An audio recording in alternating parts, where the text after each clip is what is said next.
dalam dunia merawat rambut ni, kita ada 3 definisi yang berbeza sebenarnya. Yang pertama adalah penipisan rambut. Penipisan rambut ni maksudnya rambut tu diameternya berkurang. Yang kedua adalah keguguran rambut. Yang ketiga adalah kebotakan. Sama ke tiga-tiga ni? Jawapannya tak sama. Dalam 1 cm square, 1 cm square ni standard bilangan rambut adalah lebih kurang dalam 80 helai ke 120 helai. Jadi kita mempunyai density yang berbeza, tekstur yang berbeza, yang itu mempengaruhi kita punya nampak lebat atau tidak lah. Jadi bagi orang yang mempunyai masalah, especially masalah pattern hair loss ataupun botak tengah, yang berlaku di peringkat awal adalah penipisan rambut. Apabila rambut itu semakin menipis, jarak di antara rambut semakin meluas. Bila rambut tu dimakin nipis, orang panggil interfollicular space makin membesar. Dan bila interfollicular space makin membesar, density rambut pun makin berkurang. Dan ia tidak terhenti di situ, kerana apabila seseorang yang mempunyai masalah pattern hair loss berlaku secara dari masa ke masa, kadar pertumbuhan rambut pun menjadi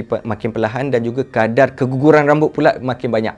Jadi bila kadar keguguran rambut makin banyak, kita akan nampak pada satu fasa tu peratusan rambut anagen makin berkurang. That's why kita nampak rambut makin jarang. Tapi secara objektifnya, perkara itu yang berlaku. Rambut makin nipis, jarak makin besar, diameter rambut makin berkurang, kadar pertumbuhan rambut makin perlahan, kadar keguguran rambut makin banyak. Dan lama kelamaan, apabila akar rambut itu tidak mempunyai keupayaan untuk menumbuh, dia akan mati. Yang itu adalah kebotakan, yang mana apabila berlaku kebotakan, ia tidak boleh di-reverse kecuali dengan rawatan tanam rambut lah. Dalam masa yang sama, oleh kerana kawasan lain masih lagi ongoing kebotakan, kawasan itu tetap akan perlu dirawat, bukan sekadar tanam rambut di bahagian yang berlaku kebotakan. Apabila rambut itu sudah menipis, selagi akar rambut tu berada di dalam lebih kurang dalam 50%, 60% daripada asal, kebarangkalian untuk rambut itu menebal dengan contohnya rawatan perubatan seperti finasteride, dutasteride, minoxidil, ianya boleh. Sebab itu lagi awal kita ambil langkah untuk merawat, lebih tinggi kebarangkalian untuk rambut itu menebal seperti mana rambut asal. Clinical study bagi yang mempunyai ketebalan rambut yang sudah berlaku tinggal 10% ke 20%, apabila dia nak menebal dengan rawatan perubatan, dia boleh pergi, tetapi dia ada limitasi lebih kurang dalam 50% ke 60% daripada asal. Macam saya sendiri pun, saya mempunyai masalah rambut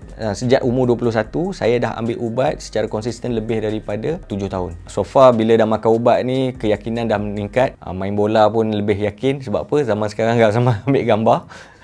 Jadi bagi yang mempunyai masalah kebotakan, genetik yang agak kuat, yang tak nak lihat diri anda botak tengah di masa hadapan, untuk mendapatkan rawatan awal, untuk mendapatkan assessment awal sama ada perlu makan ubat ataupun tanam rambut, boleh hubungi kami di link yang disediakan.